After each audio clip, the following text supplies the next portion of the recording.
I'm going to share with you a framework that I hope you can use to deliver more value to your members. Now, because we're a new National Alliance partner, I'll tell you just a little bit about us. We're an analytics and digital marketing company. So analytics is all about translating data into actionable insight. So competitive analysis is a great example of that, and that's what we're talking about today. Another great example is tracking advertising and marketing. So a lot of companies have no idea how their various marketing investments are actually performing in terms of leads and sales. So as a service, we overlay our tools and technology like a net around a business and all of their marketing investments. And we produce custom reports that show the client exactly which strategies are generating the most leads, sales. We can even take it down to gross profit. That's the level of understanding that we have of our client's business. Now, to get to the next generation, I want to go back in time. My office is filled with a variety of ages. Some of them have never seen Back to the Future, but I know you guys have. So let's take a trip back. Some of you might remember this. Does anyone know what this is? SR-71. The SR-71 Blackbird, built in 1965-66, to do one thing, just collect competitive intelligence. It's a spy plane. Now, I think this plane is unbelievably cool. It flew at 85,000 feet, and from that altitude, could read a license plate. What's also cool is that there was not a single weapon on board. So if a missile was fired at this plane, the pilot would just accelerate. The plane flew at Mach 3, 2,200 miles an hour. It was also built mostly with Russian titanium to spy on the Russians, which is also kind of funny. Now, for as cool as this plane was and is, it's been retired. And it's been replaced by new technology, satellites and computers. Technology has changed the way we collect competitive intelligence. And it's changing the way we perform competitive analysis. Do we have any MBAs in the room? Show of hands. You're probably familiar, all of you are probably familiar with some of the traditional frameworks for competitive analysis like SWOT, strengths, weaknesses, opportunities, threats. It came out in the 60s. Then you have Michael Porter's 5 Forces, which came out in the late 70s. Now, these frameworks continue to be used today, and they're valuable, but they have drawbacks. The biggest drawback is they're subjective. What exactly constitutes strength, weakness, threat? So often a business owner is left with an analysis and it's difficult to take action. Technology is changing the way we do competitive analysis. There's a new form of competitive analysis which is really digital in nature and focused on what can be measured in objective terms. Parts of it look like this, where we're looking at specific attributes of a company, things that are measurable versus the competitors. Also can look like this. Now, this is example data, just picked randomly. The point that I want to try to make with this is that when you're looking at things that are measurable and objective, and you run this analysis on a regular basis, you can see really interesting trends. So I know which of my competitors are testing or increasing their investment in pay-per-click advertising. I know who is going all in with content marketing.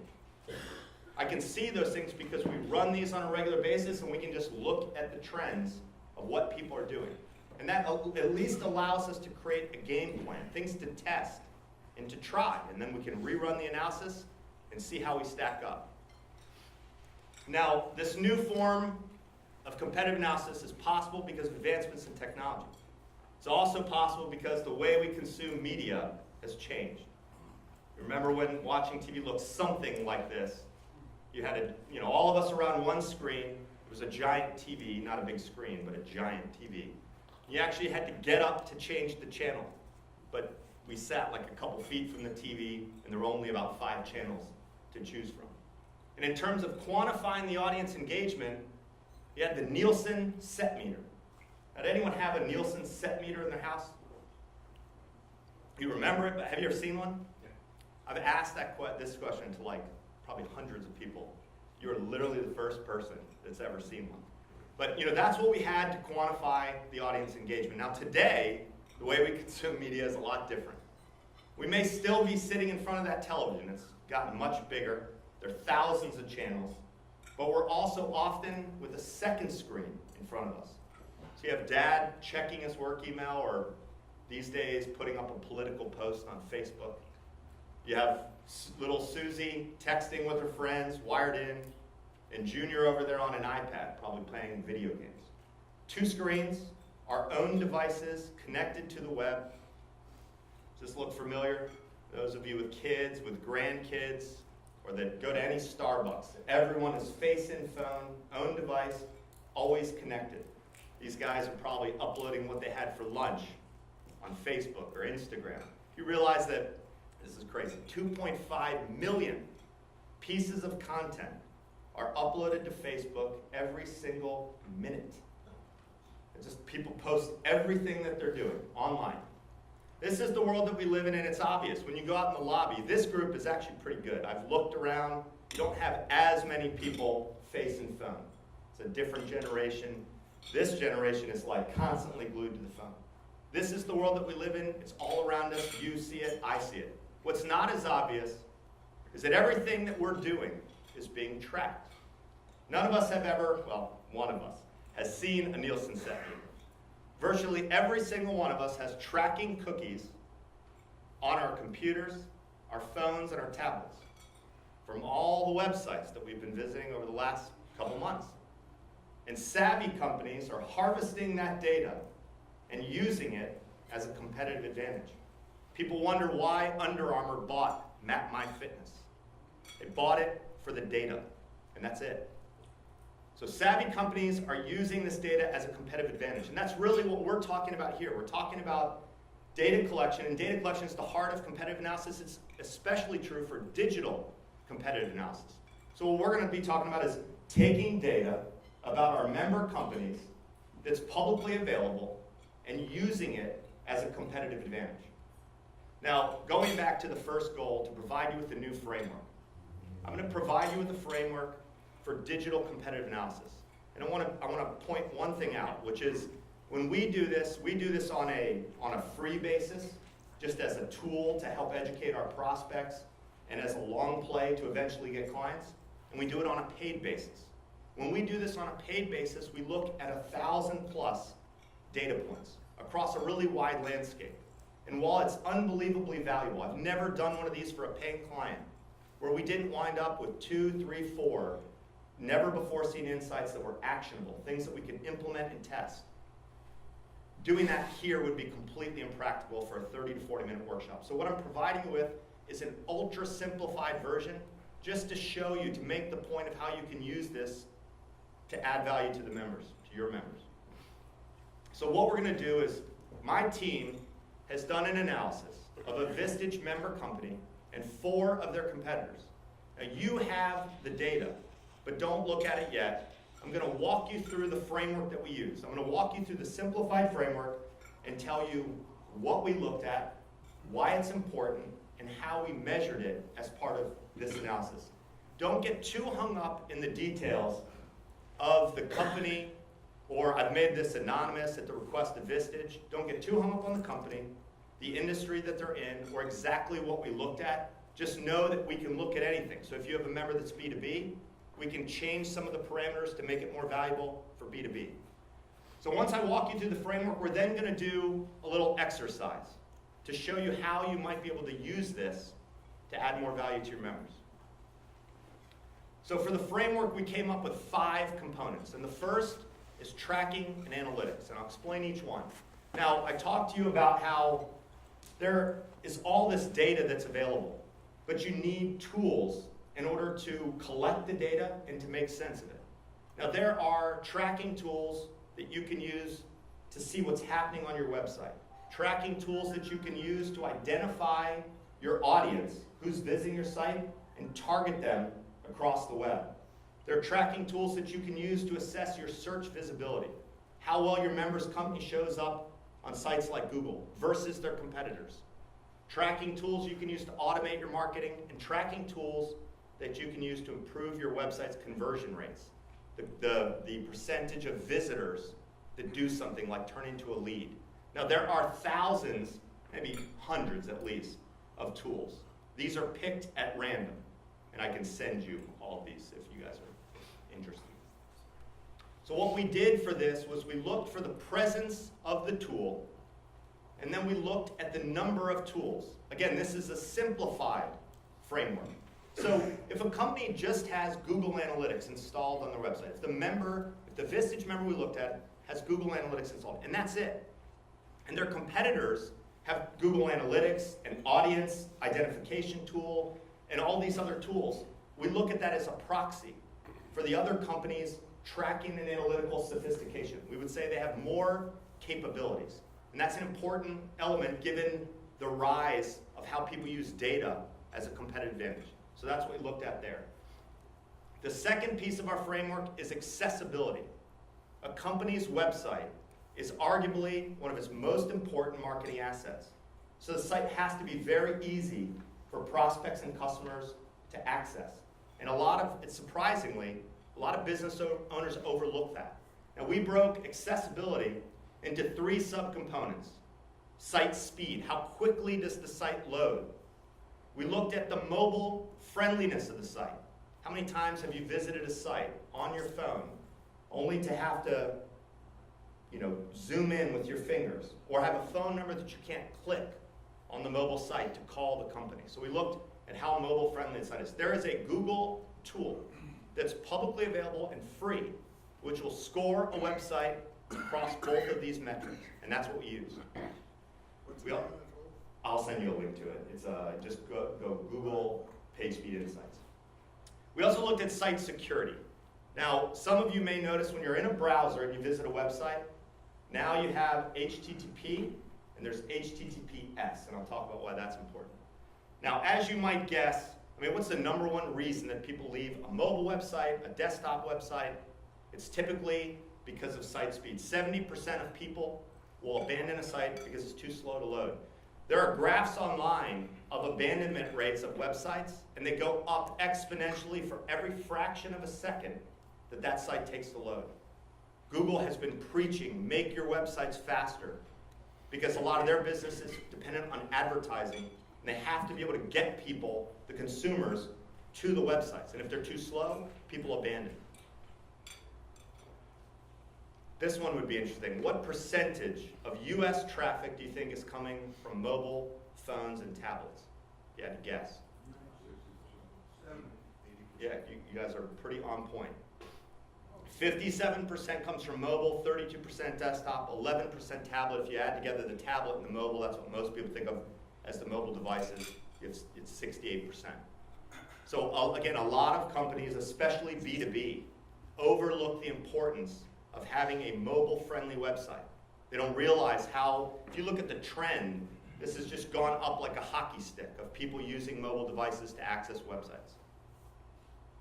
This is an example of a secure site. This is not the member that we analyzed, it's Blue Corona. You can see on a secure site HTTPS, and you can see a green lock. On a non-secure site, right now, you see an I, and if you click it, it tells you the connection is not secure.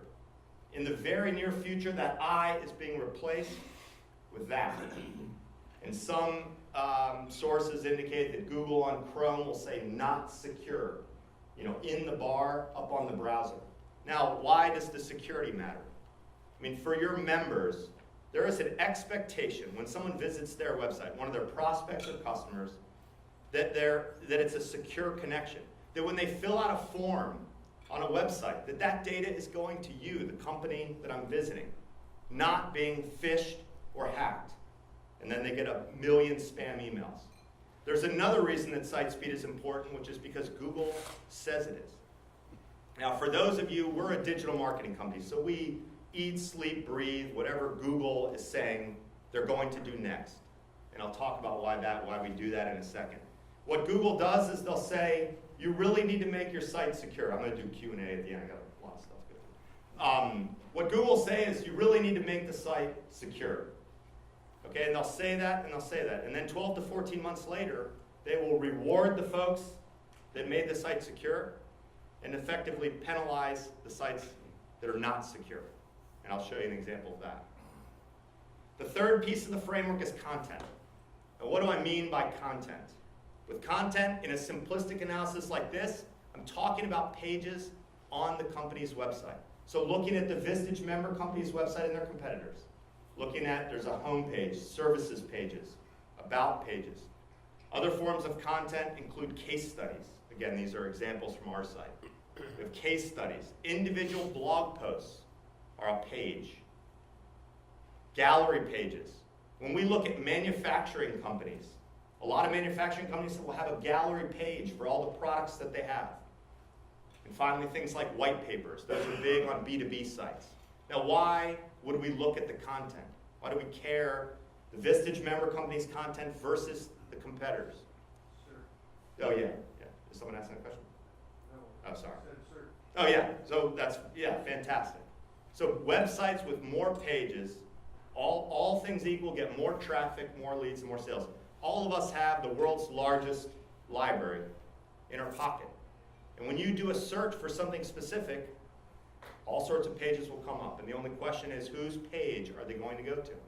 Is it going to be your member companies or one of their competitors, third-party site? We looked at the number of pages.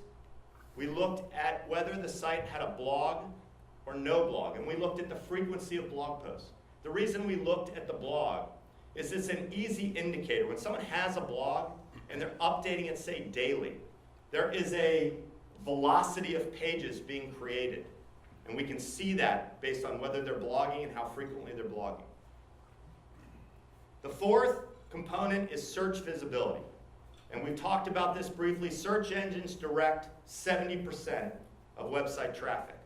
If you ask your members to pull up a report from their website, like from Google Analytics, and ask them to look at the top traffic source, for most companies, Google Organic Search will be one of the top sources. Now, there's been a rise in traffic from social media sites, but searchers have intent, and they show that intent with the keywords that they use. So when people search, they want to know, they want to go, they want to do, or they want to buy. So what's great about search traffic is A, there's a lot of traffic coming from search. B, we can decide if the Vistage member company that we're looking at is a window manufacturer or a window supplier. We can look at, we want to target people searching for replacement wood windows, highest quality replacement wood windows, cost to replace wood windows. And we can target those keywords. So what we did for this analysis was we came up with 200 keyword phrases related to the Vistage member company's business and their competitors, and we looked at the frequency that each site displayed in the top 10 organic listings on Google. The fifth and final component is social audience and reviews. Now, this is one where, again, I should point out that the company that we looked at was a business-to-consumer company. B2B, what social audience means, would be a little bit different, and I'll acknowledge that on the front end. Now, how many of you have a Facebook account? So 79% of online adults, US online adults, have a Facebook account. If you watched, did anyone see Facebook's earnings call? It's like a week ago. And they have 1.8 billion, I think, users. And I can't remember the exact percentage, but the percentage of people using it daily was astounding.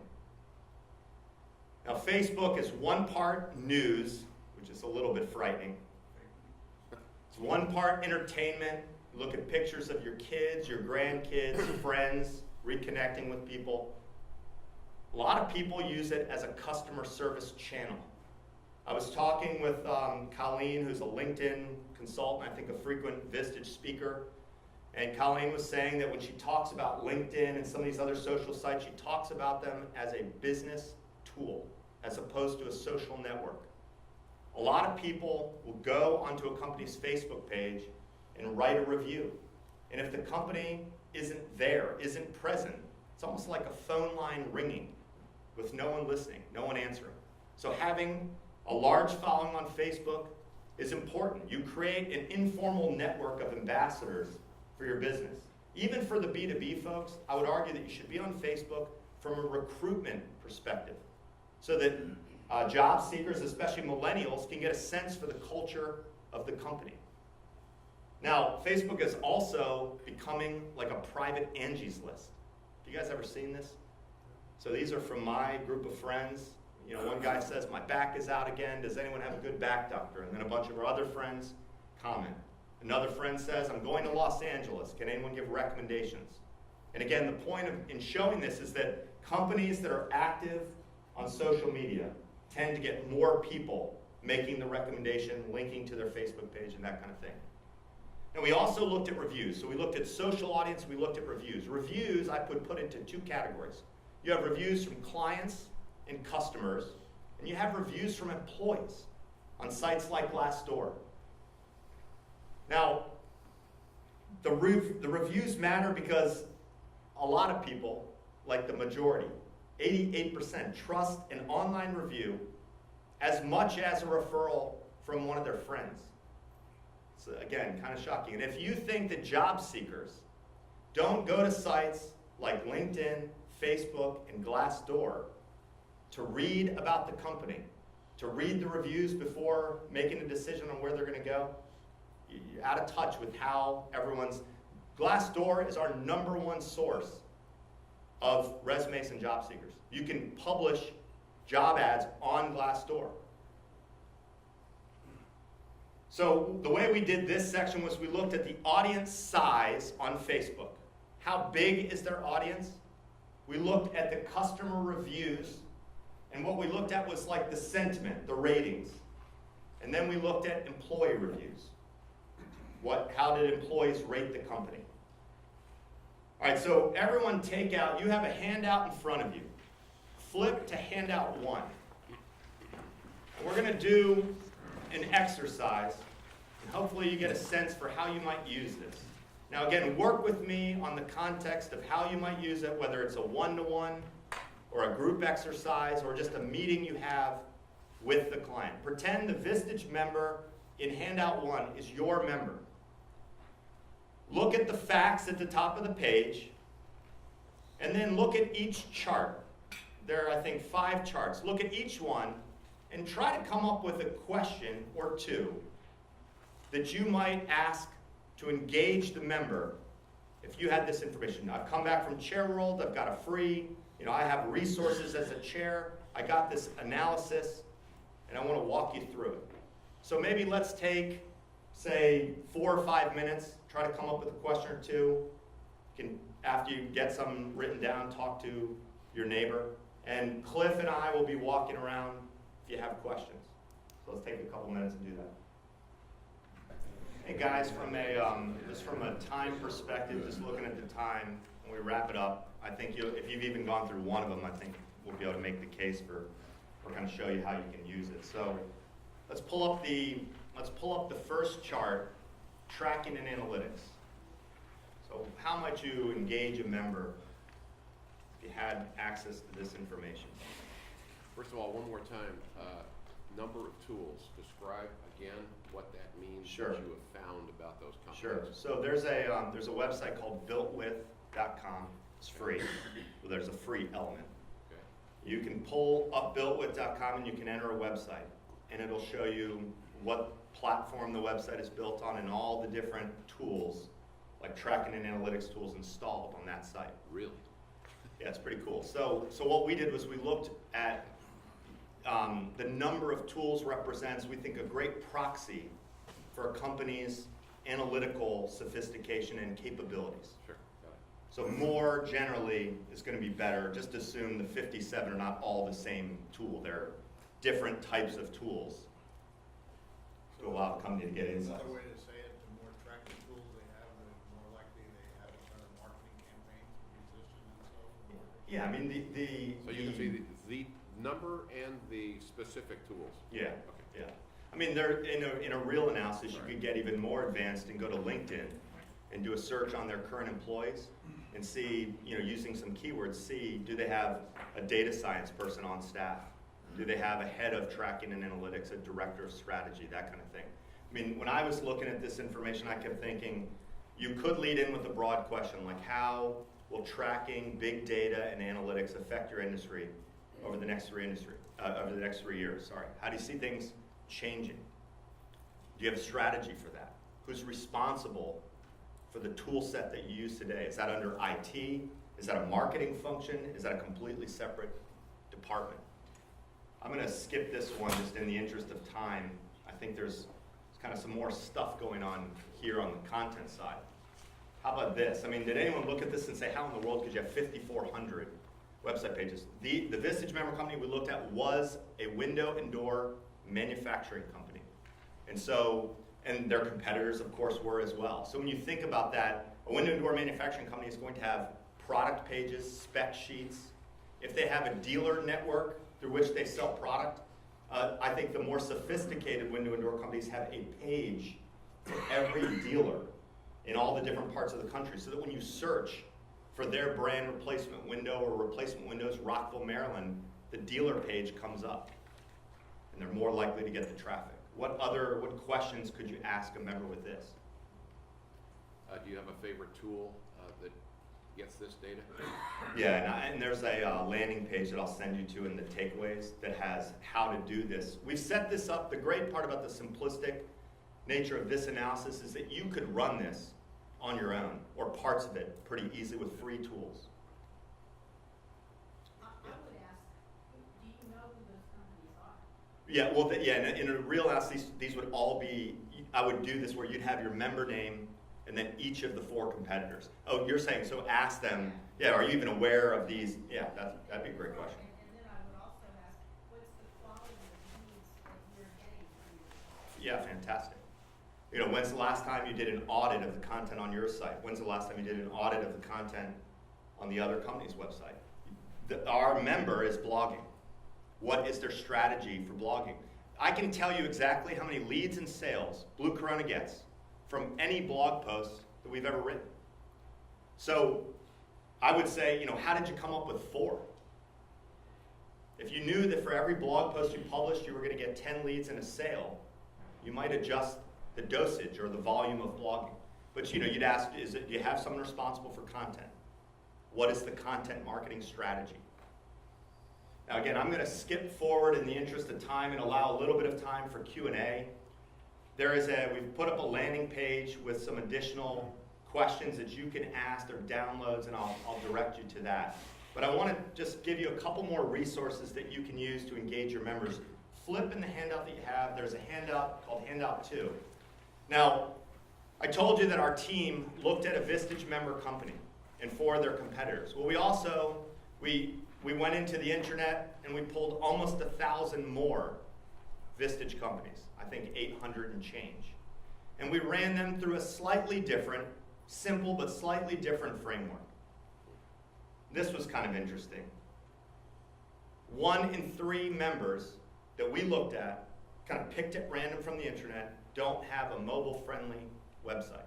If you have a group of 15, 5 likely don't have a mobile-friendly website. I can think of very few instances, and none off the top of my head, where you wouldn't want a mobile-friendly site, where mobile is just irrelevant to your members' business. So that what might be kind of cool is to run your members through the test and just see who's mobile-friendly and who's not, and ask them, you know, did you know? Is that something that you're working on? This is a commercial and residential restoration company. This is where the site was converted to mobile-friendly and the traffic more than doubled. Sites that aren't mobile-friendly essentially just don't get listed in the mobile search results on Google. Only 6% of the members we looked at had a secure site. Now again, security is important for a number of reasons. And if a company is not medical and they're not e-commerce, moving a site from HTTP to HTTPS is not a huge project. It's pretty easy. We've done it on a number of sites, and on many of them, the traffic goes up almost 30% from organic search. Again, if you look at most of the sites on the first page of Google, there's a shift where most of them are secure sites. We think that those sites are getting a higher, Google's weighting that higher. Now, and as traffic moves to mobile and is on Wi-Fi, the security issue is even more important. It's even easier to phish data when you're connecting on a phone over a wireless network. I'll give you one more, which is the blogging side of things. So 40% of the members we looked at have a blog. But look at the frequency that folks are updating it. Most set up a blog maybe because their marketing person or their web guy or gal said, you really need a blog. And then they put up one post a month. Now again, it could be that they're not sure what to blog about, there's no strategy. Could be that they're not tracking things accurately. Because again, I can tell you, we tried to blog as frequently as our resources will allow. Every blog post is like a marketing annuity, where I get leads and sales from posts that I put up 4 years ago that took me 2 hours to write.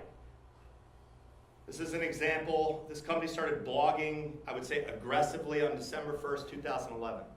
That represents 200,000 new visits to the site and 4,600 leads, millions of dollars in sales. This is a client. Isn't there some overshooting involved in some companies?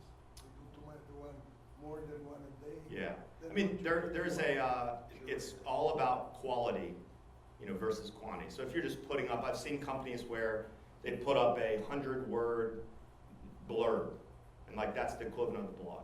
And I would say that's not really blogging. Like anything, you get out of it what you put into it.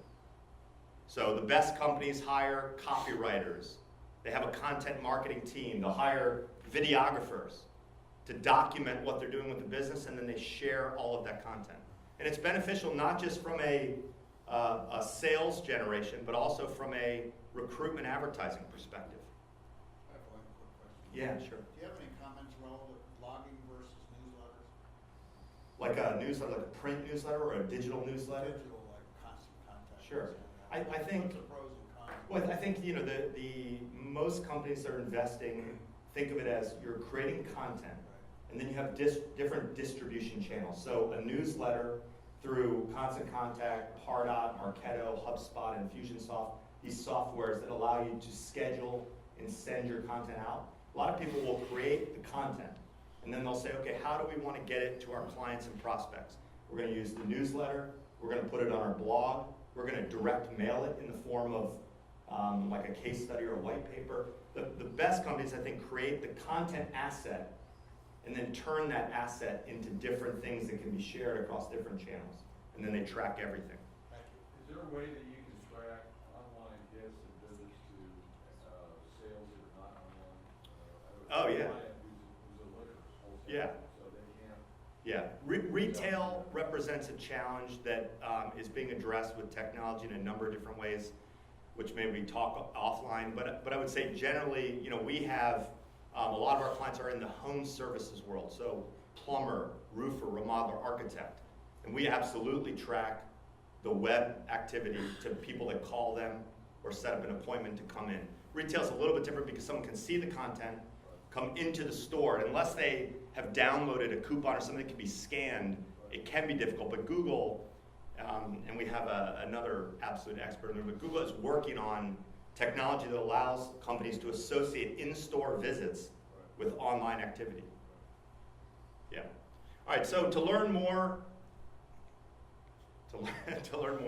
we set up a page, bluecorona.com/Vistage-chair. So you can either fill out a form and get a free analysis. We can customize the framework depending on the nature of your member or members.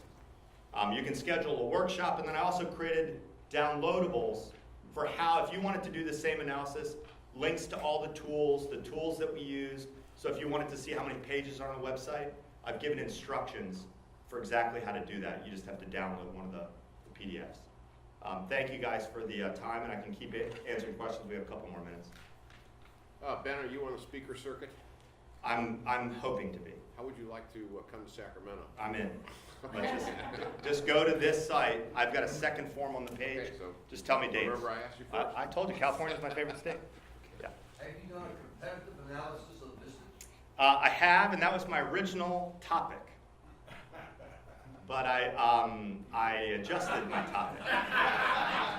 But I'm happy to share with you. It's actually really cool because you know, there's Vistage and YPO and YEC and EO, and they each have sort of a different, perspective, I guess, in the market. And their digital footprint is, it's really interesting, what you see.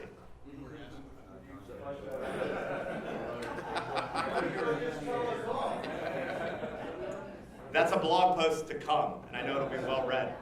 Every Vistage Chair gets a weekly link to social media content every week. That means that I've got 700 chairs about ready to post on LinkedIn, the same thing I post on LinkedIn. Okay, yeah. What's the solution to that? Where you Come up with your own content. see Yeah, like attorneys, we work with some attorneys, right? And attorneys, it's like, on the one hand, they're absolute subject matter experts. I mean, some of them. But what they do is they take an article from lawyer.com or Reuters, and then they just reshare it. Yeah. And I've kind of told them, like, you have to use, the content has to be unique. You have to give a position on it. If you think about it from Google's perspective, someone does a search, and like 12 of the same article come up, they're not going to list all 12. They'll pick one, the original source, list that one. And then everything else that comes up is going to be something that's, an opinion or something different. Yeah.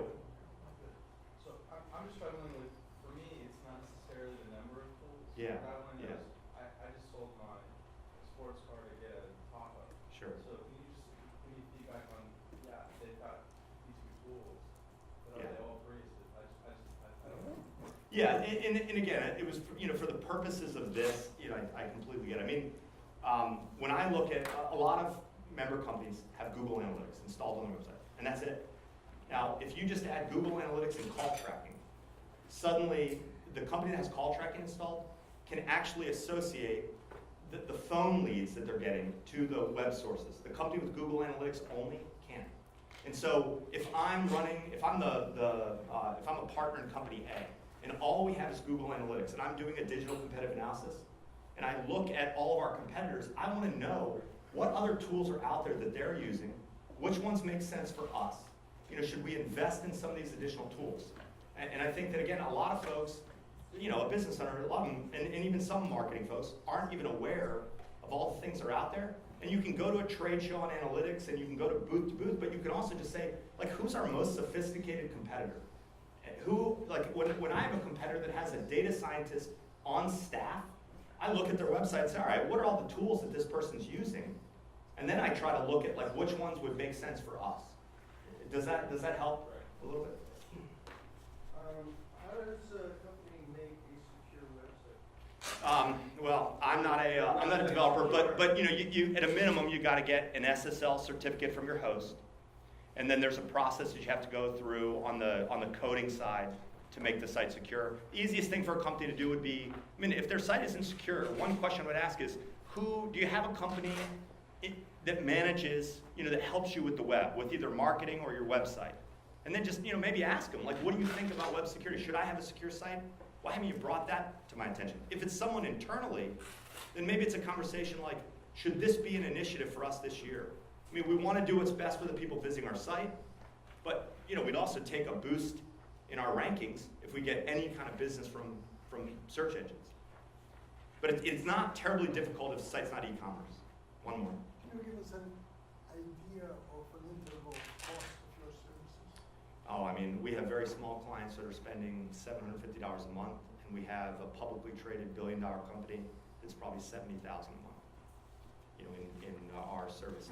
But that company has 65 branch locations and growing every day. And we do all of we're their in-house, an extension of their team. Okay, for a small company, $1,000 a month, $1,500 a month. For a couple $1 million.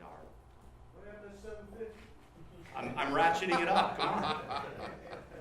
Price increase. Yeah.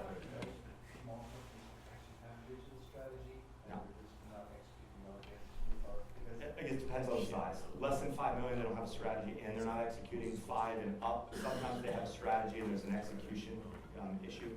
I find a lot of them do a lot of quantity, but let them understand Yeah. what they're doing. Yeah. I think like a lot of things, you get out of it what you put into it. Some people blog, but there's no one that has created an overarching, these are the messages, this is the target audience. And the details are important. I'm up on time, guys. Thank you very much. Thank you.